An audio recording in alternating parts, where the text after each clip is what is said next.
Circle F. You are the woman that I've always dreamed of. I knew it. All right, here we go. Another Square Dance Callers Talking. Tonight we're in Washington State. I've got Steve Mazel. Am I saying Mazel correctly? Yes, sir. That's awesome, brother. How are you, Steve? Wonderful. How's things down there in Georgia? It's fantastic. It's doing very nice. Now you're in Washington State. Whereabouts are you in Washington? I'm south of Seattle, about 20 minute 20 30 about 20 miles, 30 miles south of Seattle. Okay. Uh Near Tacoma. Okay. So we yeah, right in the Puget Sound area. Got you. And to let everybody know, we met at a caller school where we recorded some music at the time, a couple of years ago now at TOTL Recordings. What song did you do then? I did You Are the Woman. You Are the Woman. Yeah. By Looking Glass. Yeah.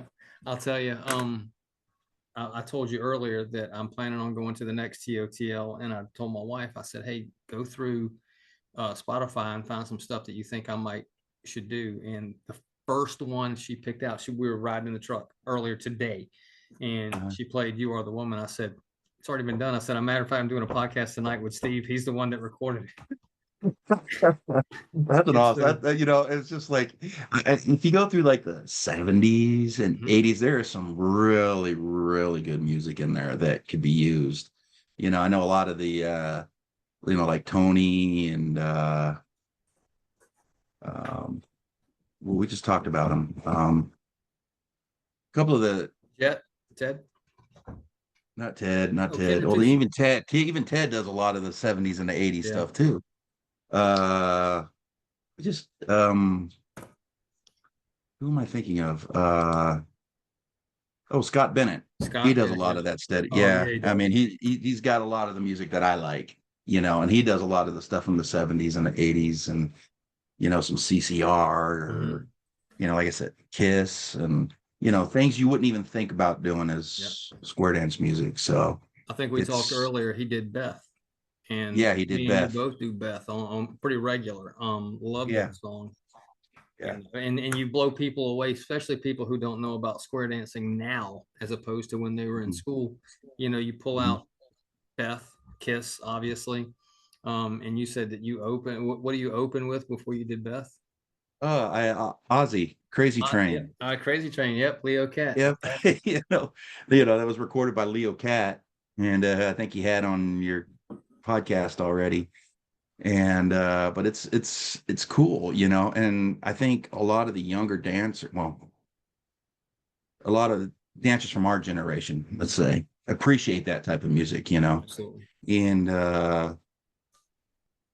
it's not bad to have classics every now and again, but I think dancers want to hear a little bit more modern stuff. Right. It just because it's what they relate to, I think, is probably a big reason why. We've been calling, we were talking earlier, pretty much the same amount of time, 12, 14 years, right in that area, beginning to where we are now. And that's the way I kind of early on set myself apart. Obviously, I can't set myself apart with choreography yet, okay? Because there's people way ahead of me in choreography and abilities and everything else. But I can come in there and I'm not going to play your standard music. If I leave a dance with people who don't necessarily know me well, and they're like, man, we love your music. That's the best. We've never heard music like that. I was like, good. That's what I was going for, Exactly. Because now with record labels, before we started, it was all records. And when we started, it was a little bit of records. And now, but I mean, it's all over the board. Like you said, we got Ozzy Osbourne music out there, AC/DC music, but we're still putting out country music. I did Troubadour, George Strait, right. And we did TOTL. So it's all over the board. So if you're just stuck in this rut, that's your own fault with all the music that's out there right now. Oh yeah, I'm always going in and listening to different types of music. Even the crazy thing is, I really love this song, but then I hear the music or I hear the words and I go, yeah, you know what? That really doesn't fit my vocal, tone, if you will. I mean, it was like when I recorded You Are the Woman. Tony and Ted. Ted, they had to rope my voice in because they said I sounded too much like a drill sergeant. I remember that. I do remember You that. know, Yes, sir. remember that? Because, you know, I think I could call a dance without a microphone. My voice is so loud and so carrying, you know, because that's what I used to do. But when I was in the military, it was, you know, I carry that voice, you know, project from down here and bring it out. My vocal coach, who I've been seeing for 5 years now, she's helped me rein some of that in. Gotcha. And but no, it that's one of those things where I learned it's okay to control your voice. You know, you don't have to be heard over the microphone. Right. You know, but that's always my biggest worry, is that I'm too loud sometimes. And you know, there I was, you know, practicing my song in the foyer, and who the heck is that? You know, they come poking. So yeah, that was. I know. I had to learn that early on. We were talking about caller schools before we started recording, and I've been to quite a few now. So have you, and you always get something out of it. The more you go to, and I picked that up early because I used to want to go in and just hit them with Simple Man, Leonard Skinner, you know, Stevie Ray Vaughan, stuff that Scott Bennett's putting out, things like that. And a lot of these caller coaches, they're like, dude, at some point you have to slow it down. You have to bring it back to something. And that's where the Beth and my other one's Brandy. That's my other go-to. Oh, I love Brandy. I do Brandy a lot too. They're all roughly the same beats per minute, but they sound different because of the way they're arranged, the way they're set up. And so you've got to have a range. It's got to be a roller coaster, you know, with the whole dance. And because I used to just want to go in there and scream and just go. I'm going loud and we're going fast. And they were just like, hey, Charlie, you got to back off just a little bit at some point if you're doing a whole dance. So you know, it's sort of like, you know, to me, that seems to be a comfort zone, if you will. You know, you get there where, you know, you're taking command, you know, and so you do that through your voice. And, you know, and then I got to roll that back, you know, and so, you know, it's taken me a few lumps and bruises to realize that I don't have to, you know, put it all out there at the first note, you know. So it's pretty cool. You know, it's like we said, talked earlier, you know, there's always something to learn. And that was probably one of the biggest things I learned about when I was doing singing calls. And so yeah, you know, control your voice. I've noticed that I've tried to kind of steer away from just, I want to actually sing now, as opposed to it just to be I want to get through with the singing call. Now, when I put on Beth, I mean, Beth, you have to sing. Brandy, you have to sing. You Are the Woman That I've Always Dreamed Of, your song. You have to sing that part of the song. You know, I can go into Simple Man as long as I can hit the notes. I'm just like, I'm killing this thing, you know, and people are thinking that's Leonard Skinner, but it's not. Well, brother, how long have you actually been calling, you think? Well, let's see. I started calling. Here's something. I started calling when I was 6 months old. My grandpa was a square dance caller back in the 60s and the 70s and the 80s down in Southern California. And my grandparents had come by. So my grandpa called down in Riverside County, California, in Orange County, California. And so I lived in Anaheim, right outside of Disneyland at the time. And anytime my grandparents had a dance up there, they'd come by and pick me up. Okay. And take me out there. And, you know, there I'd sit in my little bassinet underneath the caller table. And so you could say I've been calling for 56 years if you want, but not really. Okay. But, you know, I think if I wasn't such a boy at the time, my grandpa, I think, wanted me to continue to get into the calling thing, but I found other interests like football, you know, baseball, sports, and that's when my grandpa stopped calling in the 80s. Well, before the 80s, I think he was tapering down, but and then so my daughter is the one that actually got me back into square dancing. She started, we have up here the Pacific Northwest Teen Square Dance Festival up here in Washington, and it encompasses Canada, Washington, and Oregon. And So my daughter started taking lessons, and I was like, I'm not going to do the square dancing thing. I'm not going to do the square dancing thing. And I would sit outside while she was doing her lessons. And then the next year, she wasn't driving yet. So I was like, okay, well, since I got to drive, okay, I'm going to start taking lessons. So I started taking lessons. And started taking lessons. I go, hey, man, I really like this dancing stuff. This is actually pretty fun. And so I was doing that for a couple of years. I danced mainstream for about 2 years. I even got into DVD mainstream dancing. And then I moved up to plus, which is one of the things I tell my students. I go, you should be dancing mainstream for 2 years before you even jump to plus. Because if you don't know the Holy Trinity, trades, runs, and circulates, you're not going to be able to progress. And so I eventually took plus and did plus for a year. Well, maybe not quite a year. And then they had an open mic night, and they said, hey, Steve, you want to do a call? Yeah. And I did a singing call, and I forget what it was, but it was obviously terrible because I never had professional singing in my life. And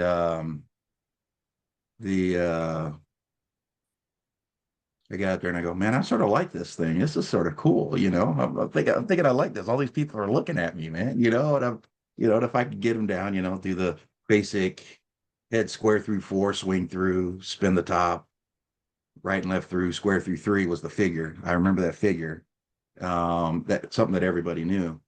And then I took my first collar school, probably 3 years into dancing, 4 years, maybe 2012 is when I started, I think. Yeah. Maybe late 2011, early 2012.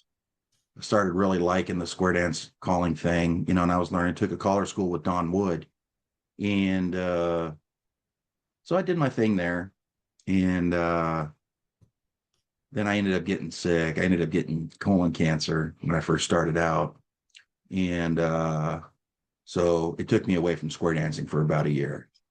And after I got through all of that mess, I picked up the mic again and started calling. I was calling a little tip here and a little tip there, but it was not good. Gotcha. And I got an opportunity to call at a state festival up north from here. And so I was calling. Don Wood followed me.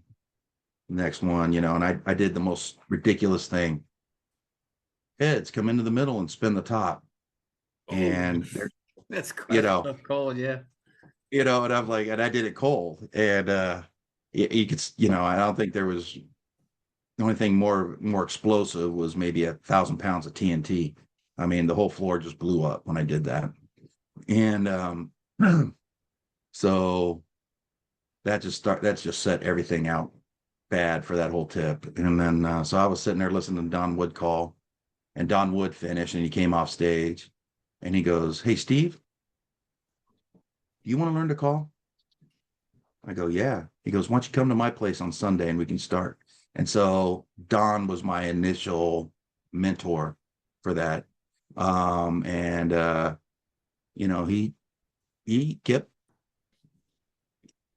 He taught me everything that I know, not everything that he knows, but where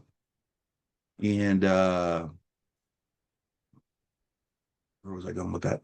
So, and so we worked on singing calls. Our first thing was working on singing calls and working on those figures, learning how to put a singing call together. And then, then he would sit there and he would email me, okay, so I got lines facing in, out of sequence. How are you going to get them home in 3 moves?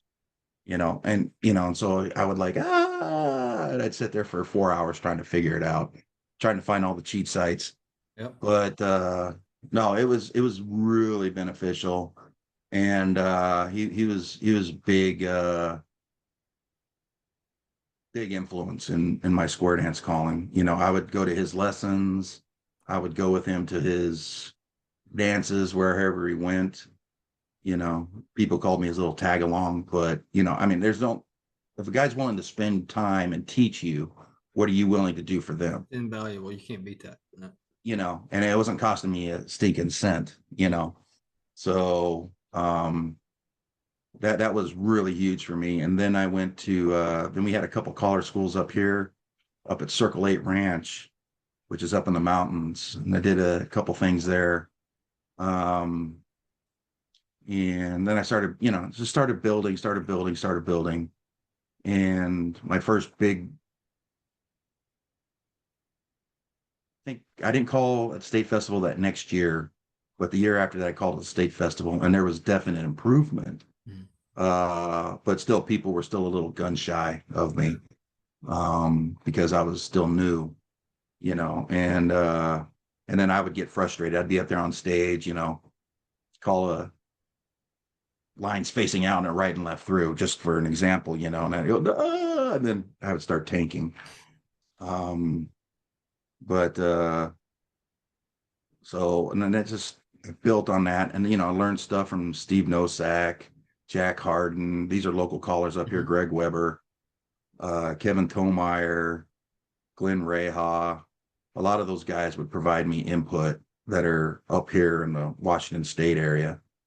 And then you know, so I those are a lot of my local influences. Now I look at callers throughout the states Mhm. and in Europe, and I learn from them as well. You know, and it's not so much copying their figures as why in the heck did you call that, and how can I make that work? Right. You know, and so I'll pull out my checkers or I'll pull out my colorama, and I'm sitting there going, oh, that is really cool, because it doesn't make any sense if you're just listening to it or watching it on YouTube until you start pulling out the checkers Mhm. and seeing why they did it, you know.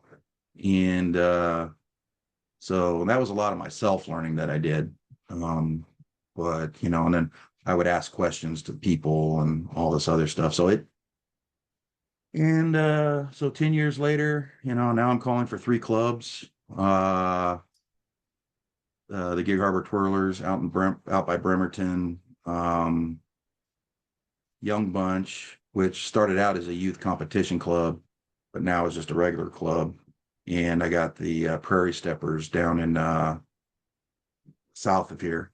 So, and I just picked that contract up starting in November. Will be my first dance with them. Very nice. Okay. And so, but you know, it was really cool. And going back to the Don Wood thing, he puts on a weekend up here in or he did, I mean, until he passed, Mhm. which is now being taken over by Tony Jett and I forget who the third person is, but I know Tony and Jett and Charlie Robinson are all going to Charlie be doing Robinson. this weekend Okay. up here. And so that's, I'm looking forward to that. But the whole Kitsap Caper is what they call it, because it's in Kitsap County. Mhm. And I got to call a tip with Jet Roberts. And so I was up there and, you know, and I just called some basic stuff, you know, head square through four, swing through, boys run, bend the line, right and left through, you know, just simple stuff, because I didn't want to go up there, one, make a fool of myself, and two, you know, how am I going to match Jet Roberts? I mean, you know, the man's a genius. I mean, I don't know. But like most callers, they're all geniuses, you know, they can figure all this stuff out in their head. But that was actually pretty cool. And then but everything was a learning experience. And then I got my first club. Funny thing is, right before COVID kicked in, and that was the Gig Harbor Twirlers. And so I was supposed to call my first dance, and that's when they closed everything down because of That's terrible. COVID. And so for a year and a half, we didn't do anything, and then we opened back up. And so they kept me on, and I've been with them now for 3 years, 4 years. And so, and it's just built from there, you know. That's, you know, my calling experience, you know, just getting this local, you know, and I'm achieving my goals. You know, I had short-term goals, become a club caller, you know, next move up to maybe being a regional caller, you know, and I'm at that point right now, because you know, I got multiple clubs now. Mhm. But one of these days, you know, maybe, and I'm not there yet. And if somebody was to offer me, hey, why don't you come call the state festival? I'd say, no way, I'm not there yet. Right. I know I'm not there yet. Um, and so, and I think that's one thing that I think a lot of callers, especially younger callers, are just trying to push through, that I want to get here now. Yeah. And you got to set these goals, realistic goals. And I think that's really helped me in my development, is establishing realistic goals, getting to moving up to that little bit. But and that's where I'm at now, still learning. There's always more to learn. And this is one of those gigs that if you're not learning, there's something wrong, That's true. Yeah, absolutely. I talk to a lot of people that have 20, 30, 40 years, like we were talking, and they're still learning things. It's something that you've got to constantly be learning, or it gets boring if it doesn't.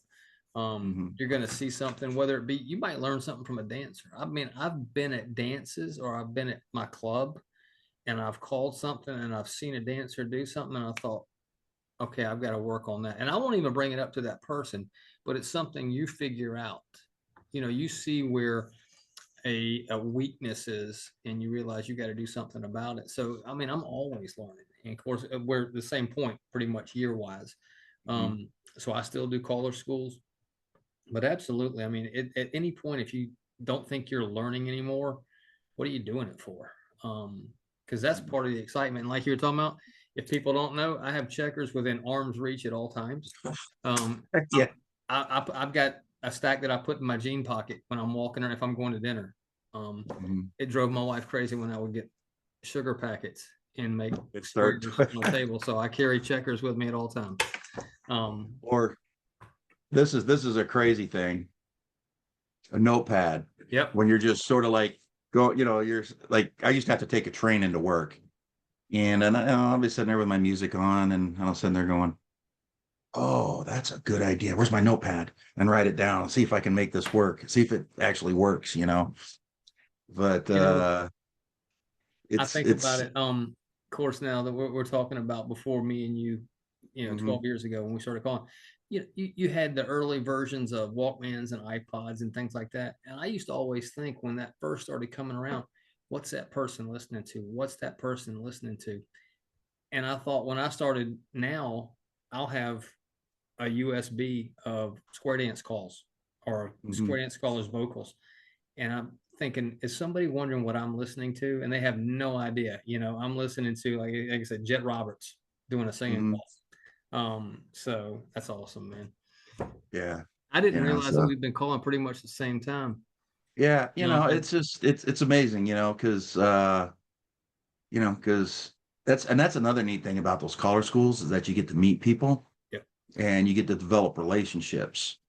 And I think one of the biggest things about Square Dance and Square Dance calling is developing relationships with people, and which is probably one of the, outside of being on stage, is probably one of the more exciting things for me, is that I get to meet people, talk to people, learn things, tell them a little bit about me, learn a little bit about them, and I didn't know that, like Charlie Robertson and, these guys have been calling since they were kids, Jet Roberts and all, and, and then, like, you could definitely tell, like, Tony has definitely, like, he's probably was in a band or something. I'm not totally familiar, but, he knows his music, and when I started going to my vocal coach, she would talk about steps and levels of singing and, all these things. And I was just like, that's what Tony was talking about, and I was just like, oh, now I got a clue. Just a clue though. But Scott Bennett was in a rock group, an actual rock band, before he got into square dancing. So yeah, it's amazing, and then you hear about some of these folks' histories, and you're like, wow, that's pretty interesting, and so it's that's one of the coolest things, you know, when you're sitting down with them and you're not doing the square dance thing, you know, you're just sitting at a table, BSing at dinner or whatever you're doing and listening, just talking, you know. I I become more of a student when I sit down with those folks than I am try to tell them exactly what I think or whatever. Just listen to what they're saying, and so I don't make those same mistakes that they made.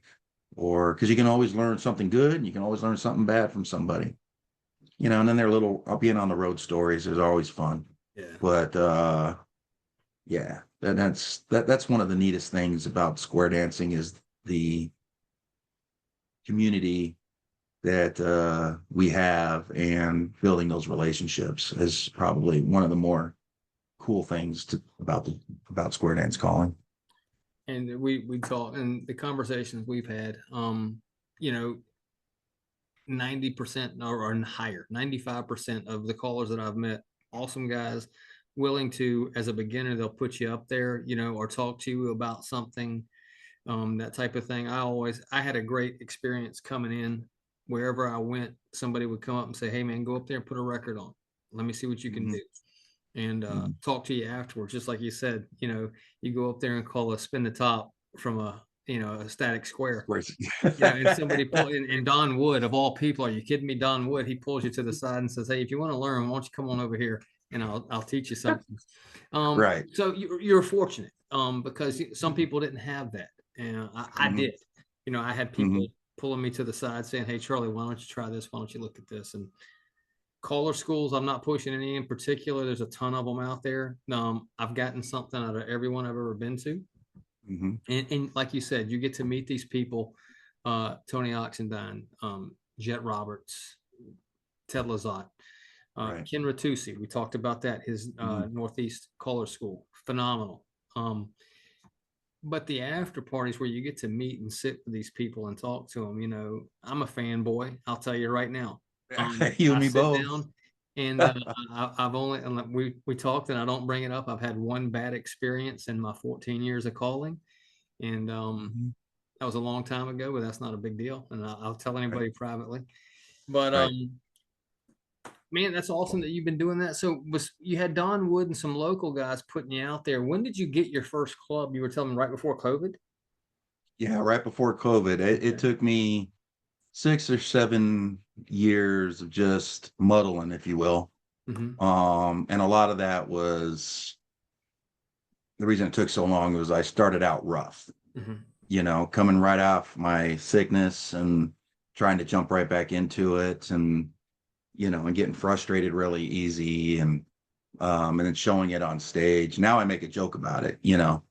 One of my favorite jokes, one of the most favorite things, and I realized, and this is when I had an epiphany, was I had where was I had lines facing, Mm-hmm.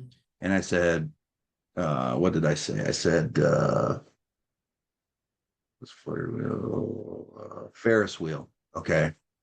And I wasn't supposed to say Ferris wheel. And I said, oh no, the other F word, you know, and people just like they started laughing and giggling and having a good time with that. And I meant flutter wheel, you know. And you know, and so and then that's where I learned that it's okay, you know, you're gonna make mistakes, but Absolutely. Yeah. don't let it frustrate you, then compound the rest of your tip or the rest of your dance on that one mistake. Absolutely. And you know, and joke with it, you know, have fun with them, you know. So that was a good learning experience. And then, you know, then once I realized it's okay to mess up, you don't want to go out and mess up, obviously. But, you know, if you do mess up, just roll with it. Mm-hmm. You know, it's okay. Make a joke, make fun of yourself, Make a joke. you know, Absolutely. move on, you know. And so and I still do that, you know. I mean, it's probably one of the biggest things that I probably learned from caller school was or just call it's not caller school, but calling in general was uh don't let the mistake compound the rest of your dance. Yep. save it for the ride home when you're sitting there beating yourself up. Why in the heck did I call that? Crack, crack, crack, crack. Yeah, you're such a We've dumb. all done that. It's just like baseball and football, just like you were talking about. Yeah, You cannot show the emotion on the field, but the ride home is just awful because you're it's thinking about the terrible. mistake you made. Oh yeah, it's funny. Man, can I call another dang square through? Mhm. Geez, I've only called like 27 square throughs tonight. You know, It's just like you said, the line's facing out. Why did I call past the ocean? What was I thinking? I knew they yeah. weren't going to pass the ocean. Um, no, 100%, man. We, I was told, look, your response to your mistake is going to stand out more than your mistake, Charlie, at a dance. Exactly. And people have told me, and Exactly. just like you said, if you have a couple of mistakes in a dance at a club that you've never called at before, now if it's your club, they're forgiving. They know you, they're Sure. friends with you outside of the calling. But if it's a club that hires you and says, hey, come do our dance on Friday night, and you go and you have one or two mistakes, okay, the whole dance is what they're going to remember. They're going to be like, hey, we want Steve back. Do you remember the music he played? That was crazy. That was so much fun. As opposed to, can you believe he called that from lines facing out? So Right. it's what you do, and that make a joke, get out of it. Hey, let's never talk about this again. Y'all square it up. Just get Right. back to where you're going. That's awesome, dude. Yeah. Or, Um, you say something like, hey, make sure you don't tell so and so that I did this. It's absolutely. our secret. It's our secret, you know. One of my favorite ones is, and I've heard several people use it, is you should have seen how it looked from up here, and something like that. Yeah. Now, Steve, you mentioned Circle 8 Ranch. I've heard of that before. I've never been to it. In the years that you've been calling, any venues stand out, whether it be a floor or a group or anything like that? Hmm. Well, I think one of the best floors in the state is actually out at the Kitsap Square Dance Center. That they just went and had it redone, and it's a really, really nice floor. Um, and it being my first club, maybe I'm just a little jaded, Okay. um, with that club. But Circle 8, which is out in east towards the east, up in the mountains, in the Cascades. I think it's the Cascade Mountains. I don't know what the mountains are. Out by Mount Rainier on the other side.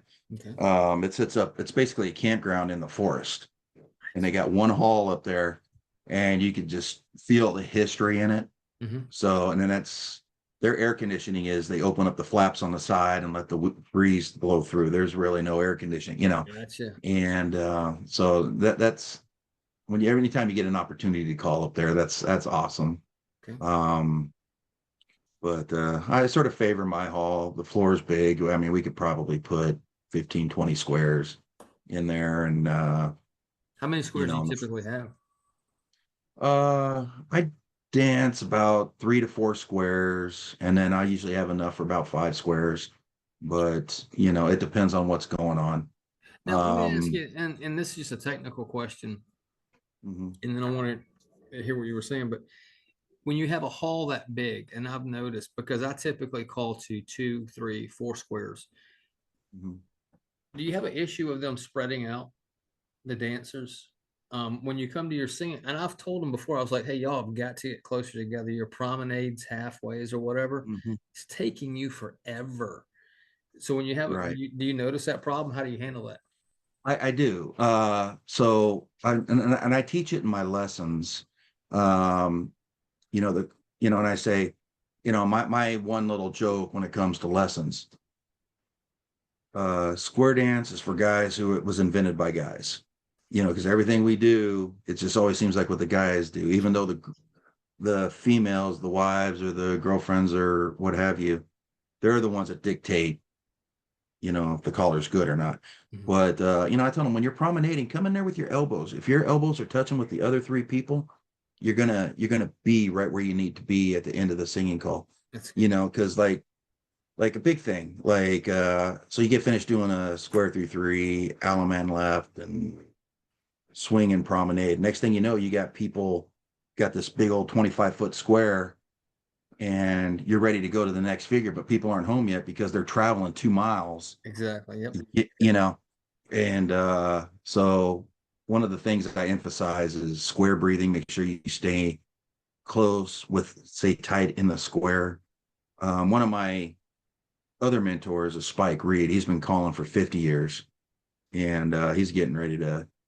I think he's getting close. He's been doing it for too long. He's a great caller. I mean, he's been calling forever, and what he does with his lessons and to help dancers is he's got this band that he puts around them, Yep. and so they keep them tight, and so, and that's one of those things that I don't use it because I'm afraid somebody's going to fall around somebody's ankle and they're going to break their leg or whatever. But no, I mean, it's awesome. I think people understand that the closer you are, it's going to make more sense why I'm ready to call the next call. Exactly. Why are you stacking calls? I'm not really stacking calls. I'm just telling you, when you do an Alaman left and weave, swing and promenade, and I'm ready to say side square through, and you're still halfway out, usually it's because the square is too large, and then you got to sort of sit there and let a couple bars of music go through, and then you go, okay, now I got to switch my whole dang figure around so I can make up for the lost time. Exactly. So, and but the way the hall is established, going back to the hall, it's a rectangle. Mm-hmm. So we could probably go 3-4 squares wide and then so many deep, but so we have everybody bunched up to the front, and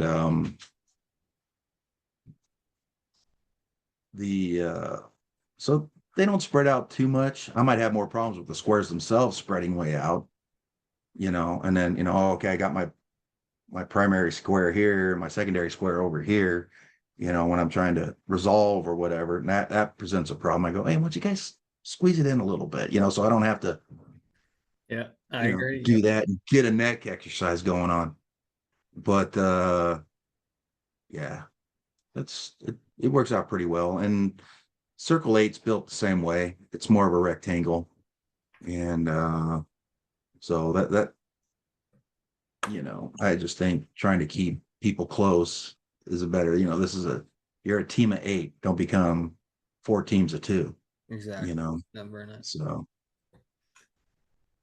Outstanding. Well, we've already realized we're pretty close to the same age.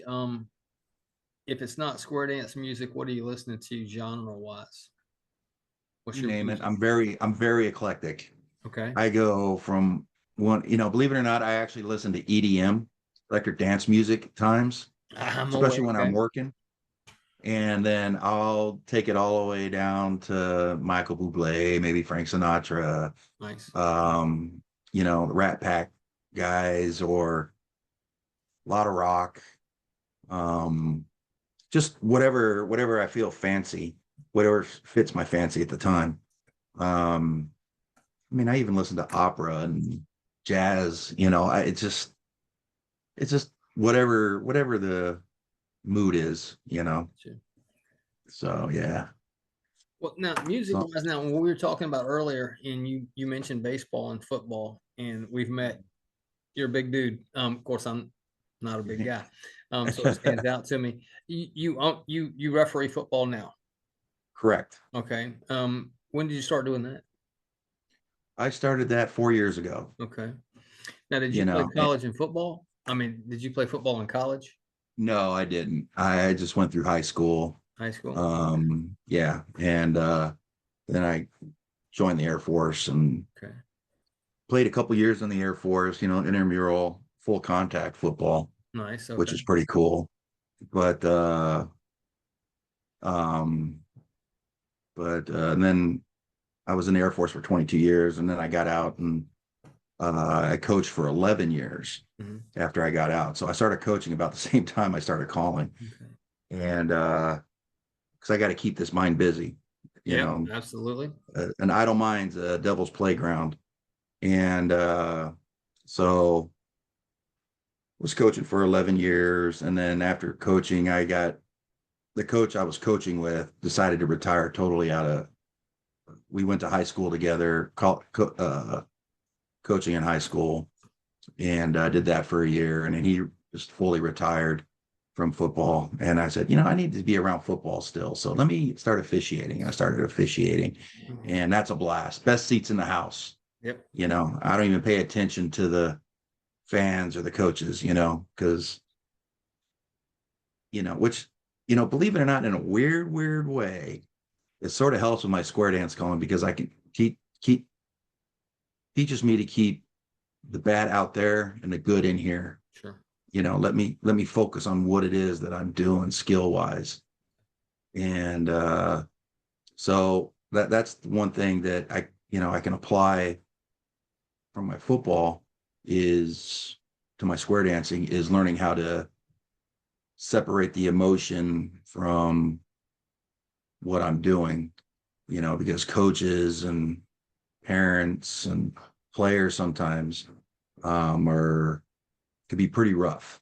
Sure. As well, square dancers can be pretty rough at times. They'll say, "Hey, you did a great job tonight," but go home and talk about it, and they say, "Dude, let's never have that guy here again." Yeah. Oh, And so it's so that's what I do. So, just to keep myself busy. okay. In September, October, we call it No Steve September, No Steve October, because I'm either square dance or officiating football. Nice. On 3 days a week football, to a minimum 2 days a week calling. Wow. So in September and October, but the rest of the time I spend just focusing on square dancing, and so it's just helps break up the monotony of things. Very nice. Okay. Before we get going, I want to talk about when we went to TOTL recordings. You did You Are the Woman I've Always Dreamed of. What's some of your other recordings you've done? Let's see. I've done American Dream. I have done let me see here. American Dream, Bush Party, Good to Go to Mexico. I'm just running through here. And what was the other one? The Garth Brooks song, Too Young to Feel This Damn Old. Oh, what label was that one on? That one's on R&D. R&D. I'll have to look that. That's what, again, we talked earlier. I'm not the biggest fans of Garth Brooks, but I really love that song. I'm going to take a look at that one. R&D. Okay. Yeah. It's the American Dream, Bush Party. Yeah. And I not much, and but it's enough, to say, hey, I recorded, Absolutely. And that's the cool thing about it. And I was working on another one with Don before he passed. And it was gosh, I sort of put it away because it's just sort of never wanted to do it. But this is something you might think about doing is oh gosh, can't think of the stinking song. Turnip Greens. I know Turnip Greens is in it. Oh gosh. Let's see. Is that a Joe Diffie song? No. No, Turnip Greens. No, it says that's not the name of the song. Okay. It's Billy Currington, Good Direction. One of my favorite songs, dude. Yeah. I love Billy Currington. If there's a song that I would do, Georgia. Yep. Yeah, that would be probably the next one I would do. Good Direction. I know the song. Absolutely. Yeah. And so we never got to finish it before he passed. And so, which is okay. I don't have a problem with that, and if somebody else does it, that's even the better. Sort of hard for me to do that song. Sure. Because we were in the middle of recording it. And I think I actually still had the music for it, but I don't, maybe not. I don't remember. I just sort of put it away, Mhm. um, and not try not to think about it. But something you might want to think about, or somebody else, you know, to record. Maybe I'm not. Hopefully, I'm not giving away any secrets. No, no. But What we talked earlier, TOTL's doing another one. Man, why don't you meet me out there and do that song? yeah, You know? I might meet you there. Yeah, that Yeah. would be cool. Okay. And you know, and I worked the sheet up and figure and all sorts of No, I stuff. You wouldn't know, want I to. had it Man, ready. if you're that far along, I wouldn't want to jump into that. I love Billy Currington. Good Directions. That's a great song. Yeah. I am a fan. He lives in Tybee Island, Georgia, Savannah, Georgia. Uh-huh. Okay. So I'm well aware of Billy Currington. Um, Absolutely, man. Get that thing done. Don't let it just sit Yeah. out there. I know I should. And it's It's it's got a meaning to you too. So I mean that's important. It really is. yeah, yeah. So it's pretty cool, you know, and so you know, I mean when it comes to music, I'm always looking for stuff, you know, like I'll ask Jackie, I go, "Hey Jackie, what do you think of this song for a singing call?" Or she'll tell me, "You might want to think about doing this for a singing call." You know, all my great ideas, I guess, for square dance calling come from her, I guess. I don't know. Yep. But hey, put this in your phone. I want to go back and listen to this. See if this turns out, you know. And so it's one of those things, you know. It's pretty cool, you know, and just finding different music, you know. Yep. I think that's one of the hardest things. And I don't want to repeat something that's already been done. I think one of the songs I did might have been done previously, but I'm trying to find different stuff, newer stuff that hasn't been done yet. But it's really hard with how many labels we got out there, like 40 Yeah, labels. yeah. You've got to pick something that's been in the last few years, and that's tough. It's a tough It call. is. Um, It is. 'Cause when you get into the 70s and 80s, what we like to play around in, Yeah. it's been done more than likely. More than Now likely. Yeah. it may have been done. It can be done better sometimes, depending Sure. on who did it. Um, but yeah, you run a risk there that somebody's already done it. Yeah. Right. But Um, that's okay. yep. You know, redo it again, you know, that's okay. We can work with it Yeah, the and just R and make D. it I'm your gonna own. I'm gonna take a look at the R&D. I bought a couple of songs a couple of weeks ago actually from R&D. Some Eric Church songs that I want to try out. I Um, think one of those would probably be mine. I think it's the Bush Party one, I think. is it okay? I'll have to look I at think I that. think I think oh, there was the Eric Church song, Jack Springsteen. Daniels is one of them. Okay, I didn't do that one. Okay. Yeah, there it is. Sherry Cox did it. Yep. Um, and then but look at Springsteen. The Springsteen, I tried it a little bit. I didn't like it. What I think that's Eric Church. It is Uh, Eric Church. um, that might be something that is actually a pretty cool song. Okay. There's a lot of good meaning in that song, but yeah, I just look for things, you know, I some oddball things, something that nobody would even think about, you know, because I consider myself an odd person. So people think I'm odd because you're a square dance caller, you know. And I go, yeah. And you officiate football? Yeah. Aren't those two opposite ends of the spectrum? Mm. Not really, but yeah, can be. But yeah. So just finding those weird things, man, that Yep. nobody else will. And there's some good music on there. Like I think one of the more popular ones wasn't done by me, was done by Andy Garboden. And that was For Eagles Fly. Heels fly. People like doing that one for the 4th of July type of thing, which is a good one. Mhm. And but yeah, there's some good music out there. Um, and I think there's even got an Uncle Cracker song on there. Is it Drift Away? Memphis. No, I think it was what was it? It was Memphis Soul Song. Okay, Uncle Cracker. I'll look at that. So I was thinking Yeah, about Drift Away. I think it's been done, but I was it considering has. It has. Drift TOT. Away's been done. I've done it. Okay. Yeah, yeah. And I think I don't know who did it, and I don't want to give the say it the wrong person, but yeah, Memphis Soul Song's a neat song. Okay. Um, but yeah, I mean, this whole square dance thing has just been sort of a lifesaver for me Sure. coming out of my cancer stuff.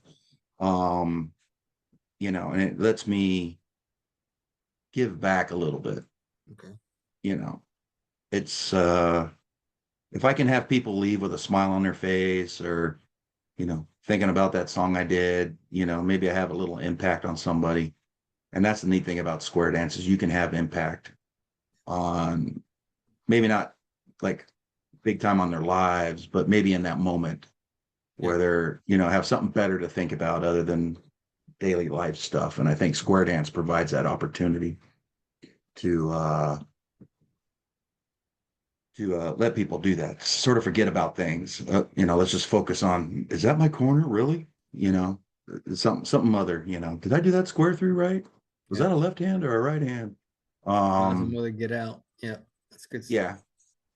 Yeah, and then it's good clean entertainment. I mean, it's really, you're not going to go there and people are going to be drunk and getting stupid or whatever. It's just an opportunity just to go out and have fun and have a good time. You know, is the way I sell it is, where else can you go for $6-8, have a lot of good food and watch a guy make a fool of himself for 2 hours? Absolutely. You, Yep. you Yep. know, And have some try and sound fun. like, Absolutely. and have some fun in the meantime, and so I've actually gotten a couple people interested in it just because of me talking to people about it. And one of my football officials, he wants to come out and watch one of my dances. So maybe I might be able to get him and his wife to start coming out to square dance. Sure. So, I talk about it, and I think there was at one point I was sort of embarrassed to say that I was a square dance caller, to be quite honest. Sure. Um, but now it's like, yeah, I'm a square dance caller. Plus, I got music out there. I recorded music, That's cool. ha ha ha. Yeah.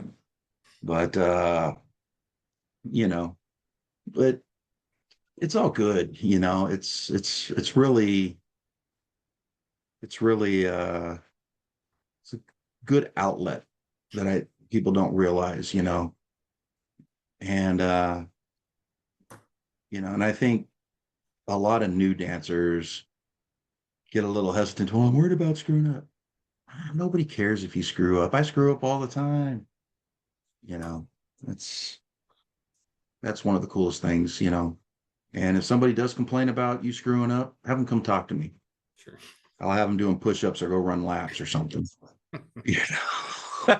Bring the coach out in me. Yeah, absolutely. Yeah. So, Well, but now yeah. going forward, are you going to be at the state convention? I mean, the national convention, anything like that? Not that I'm thinking of right now. I'm just I trying to really figure haven't. out where we might cross paths again. Well, I'll look into the next TOTL and then we can hook up definitely. Okay. Um, when is the next? When did you say it was? Was it March? It's March. Yep. I think it's the 8th and 9th, 9th and 10th, somewhere around there. It's March, Okay. first Let week. me- Okay. I might try and do that. But I have to see what I got going on in March because 6th through the 9th. That's a 6th through the Thursday to 9th. the Sunday. Yep. Okay. Yeah, I might be able to squeeze something out in that. I'll definitely put it in my work calendar for Okay. for leave during that time. See, So that's and then awesome, brother. It'd be great to see you again. yeah, oh, yeah, definitely. And crank out a few more songs. I don't know what I'm going to do yet. That'd be awesome. Right.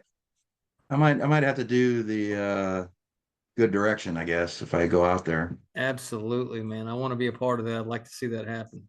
It'd be Yeah. great. So, but yeah, no, this is I'm